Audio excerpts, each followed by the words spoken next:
Hi കൂട്ടുകാരെ, പുതിയൊരു വീഡിയോയിലേക്ക് എല്ലാവർക്കും സ്വാഗതം. അങ്ങനെ ഇനി ശാന്തപ്പൻ ഇങ്ങനെ മാഷിൻ്റെ മുന്നിൽ ഓരോ കാര്യങ്ങൾ ഇങ്ങനെ പറഞ്ഞു പോവുകയാണ് കേട്ടോ. അപ്പം മാഷ് പറയണേ, എന്തായാലും ദത്തുപുത്രിയാണെന്ന് പറഞ്ഞ് അവനൊരു മോളെ തിരഞ്ഞെടുത്തത് അവനനുസരിച്ചൊരു സ്വഭാവക്കാരി തന്നെ. എന്തായാലും അധികമൊന്നും പോകേണ്ട ആവശ്യമില്ല. ശ്രേയക്കും അതുപോലെ തന്നെ ഈ പറയുന്ന ശാന്തപ്പനും ഒരേ ശിക്ഷ രണ്ടു പേർക്കും കിട്ടുന്നതാണ് എന്നൊക്കെ ഇങ്ങനെ ഗോവിന്ദമാമയോട് പറയുന്നുണ്ട് കേട്ടോ. അപ്പോൾ ഗോവിന്ദമാമ പറയണേ, എന്തായാലും അവൻ്റെ മകളെക്കുറിച്ച് അവന് യാതൊരു ചിന്തയില്ല എന്നൊക്കെ പറയുമ്പോൾ പോട്ടെ, അവൻ എൻ്റെ പെങ്ങളെ പോലും സ്നേഹിച്ചിട്ടില്ല, പിന്നെയാണോ അവൻ്റെ മകളെ കുറിച്ച് എന്നൊക്കെ ബാലമാമ പറയാൻ കേട്ടോ. പിന്നീട് കാണിക്കുന്നത് പക്ഷേ ഇവിടെ ചാരുവിനെയാണ്. ചാരു തൻ്റെ വീട്ടുമുറ്റത്ത് ഇരുന്ന് ഇങ്ങനെ കോലം ഇട്ടുകൊണ്ടിരിക്കുകയാണ്. ആ സമയം കാണാം അങ്ങോട്ടേക്ക് കടന്നു വരുന്നു ശ്രേയയും അരവിന്ദനും. അങ്ങനെ ശ്രേയയും അരവിന്ദനും വരുന്നുണ്ട് കേട്ടോ. അപ്പോൾ ചാരു ആണെങ്കിൽ അവരെ കണ്ടതായിട്ട് മൈൻഡൊന്നും ചെയ്യില്ല. അപ്പോഴേക്കും ശ്രേയ ഇറങ്ങി വരുമ്പോൾ വീട്ടുമുറ്റത്ത് ഇരുന്ന് കോലം വരക്കുന്ന ഈ ചാരുവിനെ കാണുമ്പോൾ ശ്രേയക്ക് അത്ര പിടിക്കില്ല കേട്ടോ. കലി ഇങ്ങനെ വരികയാണ്, കലി ഇങ്ങനെ ദേഷ്യം ഇങ്ങനെ വന്ന് തുടങ്ങുകയാണ്. ചാരു ആണെങ്കിലോ ശ്രേയയും അരവിന്ദൻ വന്നതായിട്ട് തന്നെ നോക്കില്ല. അപ്പോൾ കാണാം ബാലമാമ മുകളിൽ നിന്ന് ഇങ്ങനെ ഫോണിൽ ഒരാളോട് സംസാരിക്കുന്നുണ്ട് കേട്ടോ. അപ്പോൾ ബാലമാമയാണെങ്കിലോ ഇവർ വരുന്നത് കണ്ട് അത്രയങ്ങ് മൈൻഡാക്കൊന്നുമില്ല. ആ ഫോണിലുള്ള ആളോട് ഇങ്ങനെ സംസാരിച്ചും കൊണ്ടിരിക്കുകയാണ്. ഇതേ സമയം ഷേക്ക് കലിയടങ്ങുന്നില്ല, തന്നെ യാതൊരുവിധ മൈൻഡും ചെയ്യുന്നില്ല. ഞാൻ പോയ നേരം കൊണ്ട് ഈ വീട്ടിലെ എല്ലാ അധികാരങ്ങളും ഏറ്റെടുക്കുന്ന ആ ഒരു പ്രവൃത്തി ഉണ്ടല്ലോ, അതെനിക്ക് പിടിക്കുന്നില്ല കേട്ടോ. അങ്ങനെ ദേഷ്യത്തോടു കൂടി ഷേയ ഇങ്ങനെ കടന്നു വരുമ്പോൾ ഇപ്പുറത്തെ ചാരു ഇങ്ങനെ കോലം വരച്ചും കൊണ്ടിരിക്കുകയാണ്. അപ്പോൾ കോലത്തിൻ്റെ ഒരു സൈഡിലായിട്ട് ഒരു ബക്കറ്റിൽ വെള്ളം വെച്ചിട്ടുണ്ടാവും കേട്ടോ. അങ്ങനെ ഈ സമയം ഷേയ അതിൻ്റെ തൊട്ടരികിലോട്ട് ഇങ്ങനെ വന്നതിന് ശേഷം കുറച്ചങ്ങ് മുന്നോട്ട് കിടന്നിട്ട് പിറകോട്ട് തിരിഞ്ഞിട്ട് ആ ബക്കറ്റിലെ വെള്ളം ഒരൊറ്റ തട്ടങ്ങ് തട്ടണം കേട്ടോ ഈ കോലത്തിലോട്ട്. അപ്പോൾ കോലം നല്ല ഭംഗിയായിട്ടാണ് വിരിച്ചിരിക്കുന്നത്. അപ്പോൾ ഈ സമയം ഈ തട്ടുന്നത് ബാലമാമ മുകളിൽ നിന്ന് കാണണം കേട്ടോ.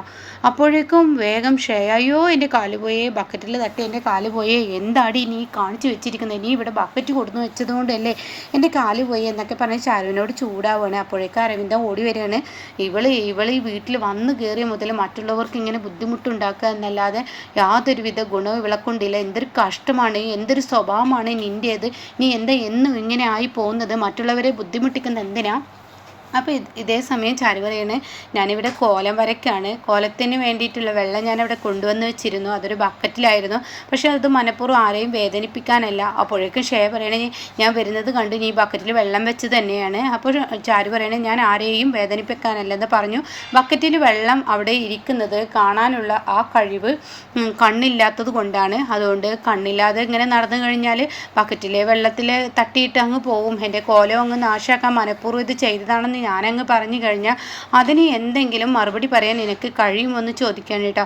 ആ സമയം ഈ വാക്കുകൾ അങ്ങ് കേൾക്കുന്നതിനോടുകൂടി ഉടൻ തന്നെ ഷേ ഒന്ന് നടുങ്ങും കേട്ടോ. പിന്നീട് ഇനി കിടന്ന് ചിലക്കുന്നോ എന്ന് പറഞ്ഞിട്ട് അരവിന്ദൻ വളരെ ദേഷ്യത്തോടു കൂടി സംസാരിക്കുകയാണ്. അരവിന്ദൻ ഇങ്ങനെ ദേഷ്യം കൂടിക്കൂടി വരികയാണ് കേട്ടോ. അരവിന്ദന് കലിയടങ്ങുന്നില്ല. അരവിന്ദൻ പറയാണ്, ഞാനൊരു കാര്യം പറഞ്ഞേക്കാം, എൻ്റെ മേഡത്തിൻ്റെ കാലും വെച്ച് ഇടിച്ചതും പോരാ പിന്നെ കിടന്ന് ചിലക്കുന്നോ. അപ്പോൾ ചാരു ഒന്നും മിണ്ടില്ല. അപ്പോഴേക്കും വാ അരവിന്ദൻ, നമുക്ക് ഉള്ളിലോട്ട് പോകാമെന്ന് പറഞ്ഞിട്ട് എൻ്റെ കൈ പിടിച്ചോ എന്ന് അരവിന്ദൻ പറയുന്നുണ്ട്. അപ്പോൾ മനമില്ലാ മനസ്സോടെ കുറച്ചൊക്കെ കൈ പിടിച്ച് കൊച്ചി നടക്കുകയാണ്. എന്നാൽ ബാലമാമക്ക് ഇതങ്ങ് കണ്ടിട്ട് കലി മാറുന്നില്ല. മനഃപൂർവ്വം അവൾ ബക്കറ്റ് കോലം നശിപ്പിക്കാൻ വേണ്ടി തട്ടിയിട്ട് ചാരുവിനെ കുറ്റപ്പെടുത്തി അവളെ വെറുതെ വിടാൻ ബാലമാമ ഉദ്ദേശിക്കില്ല കേട്ടോ.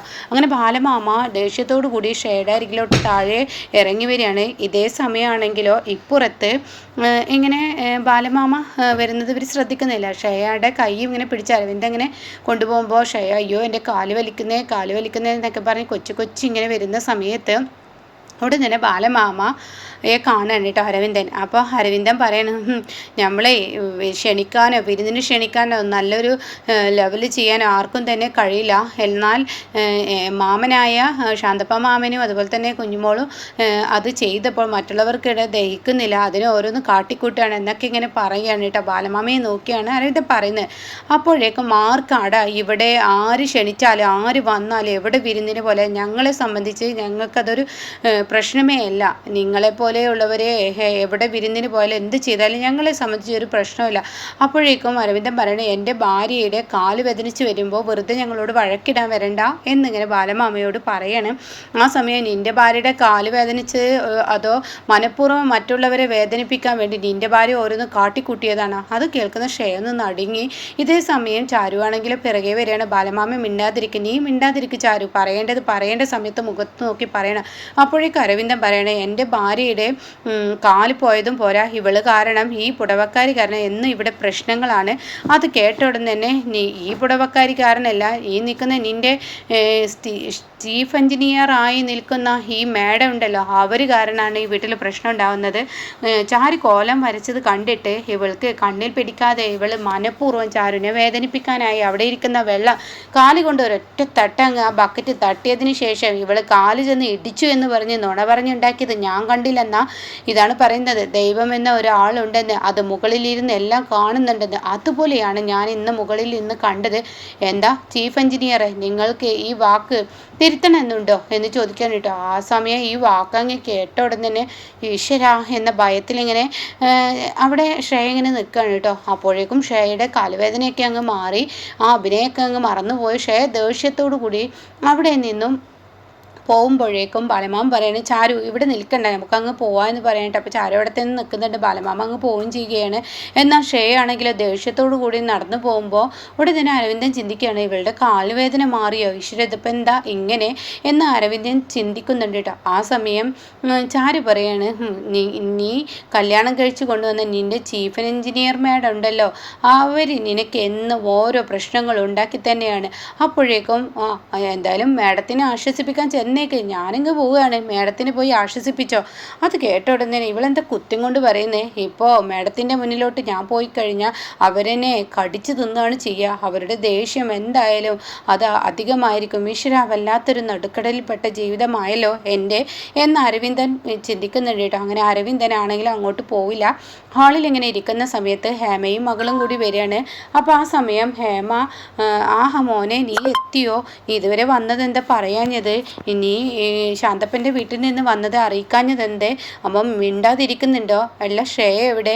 അതെ മേഡം മുകളിലോട്ട് പോയിട്ടുണ്ട്. എൻ്റെ പൊന്നു എന്താ പറ്റിയത്, ഇവിടെ നിങ്ങളുടെ ആ പുടവക്കാരി ഉണ്ടല്ലോ, അവൾ മനഃപൂർവ്വം ഇങ്ങനെ പ്രശ്നങ്ങൾ, എന്ത് പ്രശ്നം, അപ്പോൾ ഉണ്ടായ പ്രശ്നങ്ങളൊക്കെ പറഞ്ഞു കൊടുക്കാണ്.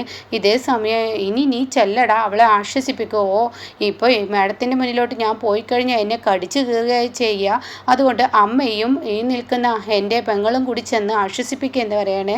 അത് കേട്ട ഉടൻ തന്നെ വാ മോളെ എന്നാൽ നമുക്ക് ചെന്ന് പറയാമെന്ന് പറയുമ്പോൾ, ഞാനില്ല എനിക്ക് വയ്യ എന്ന് പറയണ. അമ്മയുടെ പൊന്നല്ല, അമ്മ തന്നെ ആശ്വസിപ്പിക്കുക, എന്താ നമുക്ക് രണ്ടുപേർക്കും കൂടി പോകാമെന്ന് പറഞ്ഞ് പോകുന്നുണ്ട് കേട്ടോ. അങ്ങനെ ഈ സമയം ഷേയുടെ റൂമിലോട്ട് ഇവരെത്തി നോക്കുമ്പോൾ ഷേക്കാണെങ്കിലോ നാണം കെട്ട, ബാലമാമയുടെ മുന്നിൽ നാണം കെട്ട ആ ഒരു ഇതുണ്ടല്ലോ, ആ ഒരു കലിപ്പിലിങ്ങനെ പല്ലും കടിച്ച് നിൽക്കുന്ന സമയത്താണ് പൊന്നേ എന്ന് പറഞ്ഞ് ഹേമ വിളിക്കുന്നത്. ഇതേ സമയം തുറിച്ച് നോക്കുന്നത് കാണുമ്പോൾ ഈശ്വര, ഇവളുടെ മുന്നിൽ ചെല്ലാൻ തന്നെ പേടി എന്നിങ്ങനെ ഹേമയുടെ മകൾ പറയുന്നുണ്ട് കേട്ടോ. അപ്പോൾ ഈ സമയം മകളത് പറയുമ്പോൾ, എടി നീ വാടി എന്ന് പറയുന്നുണ്ട്. ഉടൻ തന്നെ പൊന്നെ നീ എന്താടി ഈ ശാന്തപ്പൻ്റെ വീട്ടിൽ നിന്ന് വന്നതിന് ശേഷം എന്നെ ഒന്ന് കാണുകയോ മിണ്ടുകയോ ഒന്നും ചെയ്തില്ലല്ലോ, അരവിന്ദൻ താഴെ ഇരിക്കുന്നുണ്ട്, എന്താ നീ നല്ല ദേഷ്യത്തിലാണെന്ന് പറഞ്ഞു, അതെന്താ എൻ്റെ പൊന്നിന് എന്ന് ഹേമ ഷേയോട് ചോദിക്കുകയാണ്. ഇത് കേട്ട ഉടൻ തന്നെ ഷേക്ക് ദേഷ്യം പിടിച്ചിട്ട് ഷേ പറയണേ, നിങ്ങളുടെ പുടവക്കാരി ഉണ്ടല്ലോ, അവൾ കാരണം ഓരോ ദിവസം ഈ വീട്ടിൽ ഞാൻ നാണം കെട്ടുകൊണ്ടിരിക്കുകയാണ്, നിങ്ങളുടെ ഭർത്താവും കൂടി എന്നെ വേദനിപ്പിക്കുകയാണ് എന്ന് പറയുമ്പോൾ ഉടൻ തന്നെ എന്ത് ചെയ്യാനാണ് പൊന്നെ, അവർക്ക് അവരുടെ പെങ്ങളുടെ മകളാണ് എപ്പോഴും എല്ലാത്തിനും വലുത്, നമ്മളൊന്നും അവർക്ക് വലുതല്ല. അപ്പോഴേക്കും ഷേക്കങ്ങ് ദേഷ്യം പിടിക്കുകയാണ്, ദേ എന്നെ കലിപ്പുണ്ടാക്കുന്ന സംസാരിക്കരുത്. അപ്പോഴേക്കും മകൾ പറയണേ, അമ്മ ഒന്നും മിണ്ടാതിരുന്നേ, ഈ നിൽക്കുന്ന മാഡം പറയുന്നത് കാര്യം തന്നെയാണ്, ഏത് സമയത്ത് ഇവള് കാരണം ഈ പുടവക്കാരി കാരണം നമുക്ക് ഈ വീട്ടിൽ വേദന തന്നെയല്ലേ, അപ്പോൾ അതോട് തിരിച്ചടി കൊടുക്കണം, ഇനി കൊടുക്കാതിരിക്കാൻ പറ്റത്തില്ല, നല്ലൊരു തിരിച്ചടി തന്നെ കൊടുക്കണം എന്നിങ്ങനെ പറയുന്നുണ്ട് കേട്ടോ. അപ്പോൾ ഉടൻ തന്നെ ഞാൻ എന്തായാലും കൊടുത്തിരിക്കും, ആ പുടവക്കാരിക്കുള്ള ശിക്ഷ ഞാൻ കൊടുക്കുക എന്നൊക്കെ പറഞ്ഞിട്ട് അവർ ദേഷ്യത്തോടു കൂടി താഴോട്ട് ഇറങ്ങി വരണം. ഇതേ സമയം രമേഷിനാണെങ്കിൽ ചാരു ചോറ് വിളമ്പി കൊടുക്കുകയാണ്. അപ്പോൾ രമേശൻ പറയണേ, ഇഷ്ടോ എന്തൊരു രസമുള്ള സാമ്പാറാണ്, ഈ സാമ്പാർ ഇഡ്ഡലിയിലോട്ടാണോ ചോറിലോട്ടാണോ എന്തിലോട്ടാണ് തിന്നേണ്ടത് എനിക്കറിയില്ല, എന്ത് രസമാണ്, എൻ്റെ ചാരുവിന് എൻ്റെ കൈപ്പുണ്യം പറയാതിരിക്കാൻ വയ്യ, അത്രയും നല്ല കൈപ്പുണ്യമാണ്. എന്നാൽ ഈ സമയം ഇപ്പുറത്താണെങ്കിലും അരവിന്ദൻ നല്ല കലിപ്പോട് കൂടി ഇരിക്കുകയാണ്. അരവിന്ദൻ ഇതൊന്നും അവരൊന്നും പറയുന്നത് കേൾക്കുന്നില്ല. അപ്പോൾ രമേശൻ വിളിക്കുകയാണ് അരവിന്ദനെ. അരവിന്ദൻ നീ അവിടെ ഇങ്ങനെ ഇരിക്കാതെ ഈ സാമ്പാർ കൂട്ടിയിട്ട് ഈ ചോറോ ഇഡ്ഡലിയോ എന്താ വേണ്ടിച്ച് തിന്നോക്ക്, ഏതേതാ തിന്നണ്ടെന്ന് അറിയില്ല. അപ്പോഴേക്കും അരവിന്ദൻ പറയണേ ഞാൻ അല്ലെങ്കിൽ തന്നെ കലിപ്പിലാണ്, അതിനിടയ്ക്ക് നിങ്ങളുടെ സംസാരം ഒന്ന് നിർത്തുന്നുണ്ടോ, നിങ്ങൾക്ക് ഏത് സമയം തീറ്റക്കാരി മാത്രമേ ഉള്ളൂ എന്ന് രമേശനോട് ചോദിക്കുന്നുണ്ട്. ആ സമയം കാണാൻ ആകാശ് കയറി വരുന്ന, ആകാശ് ഓഫീസിലോട്ട് പോകാൻ വേണ്ടി വരികയാണ് കേട്ടോ. അപ്പോൾ ഈ സമയം ആകാശ് എൻ്റെ കാക്കുത്തി എനിക്കുള്ള ചായ എടുത്ത് വെക്കുക എന്നൊക്കെ പറയാണ്. അപ്പോൾ ഉടൻ തന്നെ ശരി ഇതാ ഇഡ്ഡലി ഇരിക്കുന്നുണ്ട് എന്ന് പറയുന്നുണ്ട്. അപ്പോൾ ഈ ഇഡ്ഡലി എടുത്ത് കൊടുക്കുകയാണ്. ഇതേ സമയമാണ് ചാരുവിന് ഇങ്ങനെ ഒരു കാര്യം ഓർമ്മ വരുന്നത് കേട്ടോ. അരവിന്ദൻ അവിടെ ഇരിക്കുന്നുണ്ടല്ലോ, അപ്പോൾ അരവിന്ദൻ ഇട്ട് ഒരു കുത്ത് കൊടുക്കണം എന്നുള്ള ലെവല്. അപ്പോൾ ഉടൻ തന്നെ എൻ്റെ അക്കുച്ചേട്ടാ ഒരു കാര്യം പറയാനുണ്ടെന്ന് പറഞ്ഞിട്ട് ആകാശിനോട് ചാരു പറയാണ്, കല്ലുമോള് വിളിച്ചിരുന്നു, ഇന്നലത്തെ വിരുന്നിൽ കാര്യങ്ങളൊന്നും നടന്നില്ല എന്നൊക്കെ പറയുന്നത്. നമ്മൾ രണ്ടുപേരും മണിയറക്കെ പോയി ഒരുക്കി കൊടുത്തെങ്കിലും കൂടിയിട്ട് ശ്രേയ മാഡത്തിന് ഇന്നലെ കല്ലിളകി വയറുവേദനയോ പേടിയോ എന്തൊക്കെയോ ഉണ്ടായിട്ട് ഈ പറയുന്ന അരവിന്ദേട്ടൻ്റെ ജീവിതം വീണ്ടും ഒന്നും നടന്നില്ലെന്നൊക്കെ പറഞ്ഞു കേട്ടത്. ഇത് കേൾക്കുന്ന അരവിന്ദന് ആകെ നാണം കിട്ടി നിൽക്കണം. അപ്പോൾ ആകാശ് പറയാൻ അങ്ങനെ ഉണ്ടായോ കാക്കത്തി? അങ്ങനെ ഉണ്ടായി. കല്ലുമോൾ പറയാണ് എന്തായാലും ഫസ്റ്റ് നൈറ്റ് ആണെങ്കിലും കറണ്ടിൻ്റെ പവർ കിട്ടും, സെക്കൻഡ് നൈറ്റ് ആണെങ്കിലും ഇങ്ങനെയാണ് ഉണ്ടായത്, എന്തായാലും ഒരു നൈറ്റ് നടക്കില്ല ഈ അവസ്ഥയിലാണെങ്കിൽ. അപ്പോൾ അത് കേട്ടോടെ തന്നെ അരവിന്ദനെ അങ്ങ് ദേഷ്യം പിടിച്ച് അരവിന്ദൻ പറയണേ, പുടവക്കാരി നീ എന്നെ വെറുതെ കുത്തിയും കൊണ്ട് സംസാരിക്കാൻ നിൽക്കേണ്ട.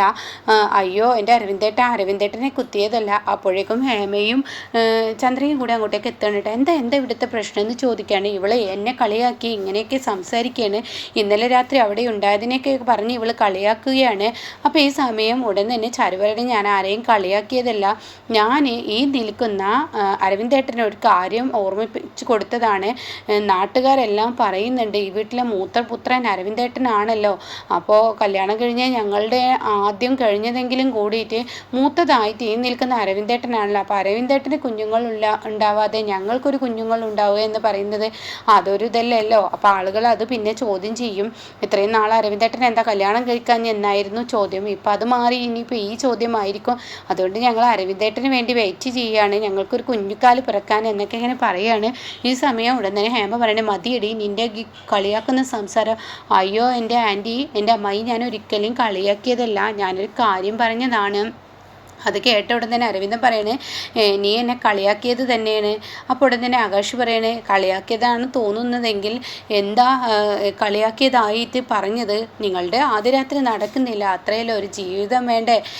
ഈ നിൽക്കുന്ന ചീഫ് എഞ്ചിനീയർക്കുമായി ഒരു ജീവിതം വേണ്ടേ?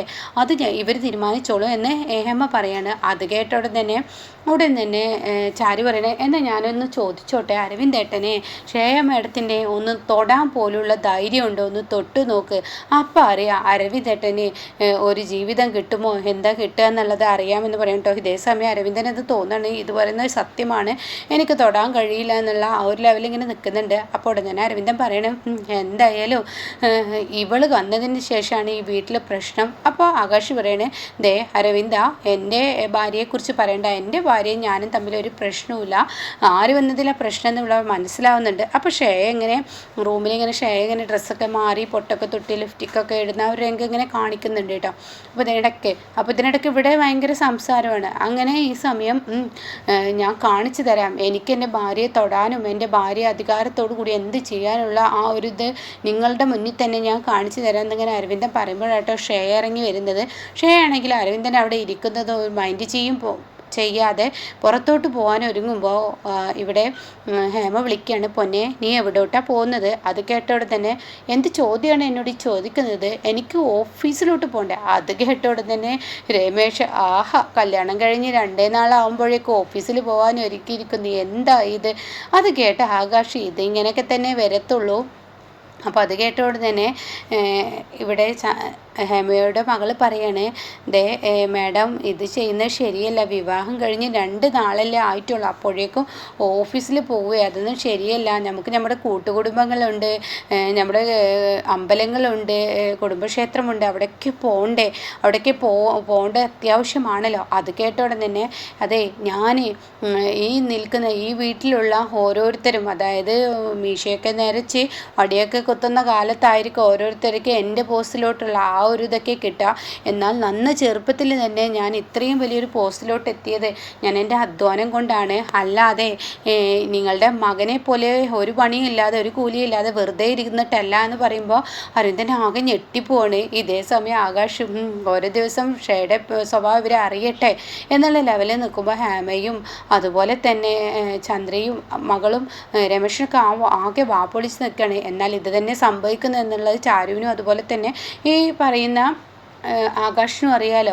അപ്പോൾ അതുകൊണ്ട് അവരതിങ്ങനെ നോക്കി നിൽക്കുകയാണ്. അപ്പോൾ പിന്നെ പറഞ്ഞത് അബദ്ധമായെന്ന് ഷേക്ക് തോന്നണം. അപ്പോൾ ഷേ പറയണേ, അത് ഞാനൊരു കാര്യം പറയട്ടെ, ഞാൻ അങ്ങനെ അരവിന്ദേട്ടനെ വിഷമിപ്പിക്കാൻ വേണ്ടി പറഞ്ഞതല്ല അരവിന്ദ, ഞാൻ അരവിന്ദനെ വിഷമിപ്പിക്കാൻ വേണ്ടി പറഞ്ഞതല്ല. അതെ, ഇവിടുത്തെ ഉള്ളവർക്കൊക്കെ സാരി വിറ്റും അങ്ങനെയുള്ള ശീലങ്ങളൊക്കെ ആയിരിക്കും. അത് ഇന്ന് ചെയ്താൽ നാളെ ചെയ്യണമെന്നില്ല. എന്നാൽ എൻ്റെ പണിക്ക് എനിക്ക് ആത്മാർത്ഥതയുണ്ട്, അതുകൊണ്ട് എനിക്ക് ഓഫീസിലോട്ട് പോകണം. അത് കേട്ട ആകാശ് പറയണേ, ഇതേ ചാരു കാക്കുത്തി, ഞാൻ ഓഫീസിലോട്ട് പോവാണ്. അത് കേട്ടോടെ തന്നെ അക്കുച്ചേട്ട ഒന്നവിടെ നിന്നേ, ഒരു കാര്യമുണ്ട്. എന്ത് കാര്യം? അക്കുച്ചേട്ടൻ പോകുന്നതിന് മുന്നേ എൻ്റെ നെറ്റിയെ സിന്ദൂരം ചാലിച്ചേ, അത് ചെയ്യണം. അത് കേട്ട ഉടൻ തന്നെ എന്നെ എടുത്തിട്ട് വാ എന്ന് പറയുമ്പോൾ ചാരു അത് എടുക്കാൻ പോകുന്നുണ്ട് കേട്ടോ. ഇതേ സമയം ഷേയാണെങ്കിലോ ദേഷ്യത്തോടു കൂടി നിൽക്കണം. ഇവൾ എനിക്കിട്ട് പണിയുന്നൊരു പ്രവൃത്തിയാണല്ലോ ഉണ്ടാകുന്നതെന്നുള്ള ലെവലിൽ നിൽക്കുകയാണ്. അങ്ങനെ ആകാശിൻ്റെ കയ്യിൽ കൊടുത്ത് സിന്ദൂരം കൊടുക്കുമ്പോൾ ആകാശ് ആ സിന്ദൂരം ചാലിച്ച് കൊടുക്കണം കേട്ടോ. ഇതേ സമയം ഇപ്പുറത്താണെങ്കിലോ ശ്രേയ തൻ്റെ നെറ്റിയിൽ സിന്ദൂരം ഇട്ടിട്ടില്ല. അങ്ങനെ ഈ സമയം ചാരു ഇത് കൊണ്ടുവെക്കാൻ ഒരുങ്ങുമ്പോൾ ഉടൻ തന്നെ ഹേമ പറയണ സിന്ദൂരം ഇങ്ങ് തന്നേ. ഇത് കേട്ട ഉടൻ തന്നെ അത് കൊടുക്കുകയാണ്. ഷേക്ക് കാര്യങ്ങൾ മനസ്സിലാവുകയാണ്. ചാരു അത് കൊടുക്കുന്നുണ്ട്. എന്നിട്ട് മോനെ അരവിന്ദ്, നീ എന്താ ഇങ്ങനെ ഇരിക്കുന്നത്? ഷേയുടെ നെറ്റിയിൽ സിന്ദൂരം ഇട്ടിട്ടില്ല, അവൾ പുറത്ത് പോവാണ്. കല്യാണം കഴിഞ്ഞ പെൺകുട്ടികൾ സിന്ദൂരം ഇടണം, അപ്പോൾ അതുകൊണ്ട് നീ ഒന്ന് ഇട്ട് കൊടുത്തേ. അത് കേൾക്കുന്ന അരവിന്ദൻ, ഞാനോ? അതെ, ഇട്ട് കൊടുക്കുക, നീയല്ല അവളുടെ ഭർത്താവ്, അപ്പോൾ അതുകൊണ്ട് നീ ഇട്ട് കൊടുക്കുക, നമ്മുടെ പൊന്നിന് നീ ഇട്ട് കൊടുത്തേ എന്നൊക്കെ പറഞ്ഞിട്ട് ഹേമ തൻ്റെ മകൻ്റെ കയ്യിൽ അത് കൊടുക്കുമ്പോൾ ഉടൻ തന്നെ അരവിന്ദൻ പറയാൻ വാക്കുകളില്ല. എല്ലാവർക്കും മുന്നിൽ തൊട്ട് കാണിക്കുന്ന ആ ഒരു ഞാൻ കാണിച്ചു തരാടി എന്ന് പറയുന്ന ആ നോട്ടത്തോടു കൂടി ആ സിന്ദൂരം ഷേയുടെ നെറ്റിയിലോട്ട് അങ്ങ് ഇട്ട് കൊടുക്കുമ്പോൾ ഷേ അത് അങ്ങ് അരവിന്ദൻ്റെ കൈകളിൽ നിന്ന് തട്ടി മാറ്റണം കേട്ടോ. അപ്പോൾ ഇനി ഹേമയും മറ്റുള്ളവരൊക്കെ മനസ്സിലാക്കുകയാണ്, ഇത്രയും വൃത്തികെട്ടവളെയാണ് ഞങ്ങളുടെ വീട്ടിലോട്ട് പൊന്ന് മാണിക്കം എന്നൊക്കെ പറഞ്ഞ് വിളിച്ചു കൊണ്ടുവന്നത് എന്നുള്ള സത്യം കേട്ടോ. അപ്പോൾ ഏറ്റവും നല്ലൊരു നന്മയുള്ളത് ഇനി ചാരു തന്നെയാണെന്ന് ഓരോ ദിവസവും ഹേമയും അരവിന്ദനും ഒക്കെ മനസ്സിലാക്കൂ കേട്ടോ.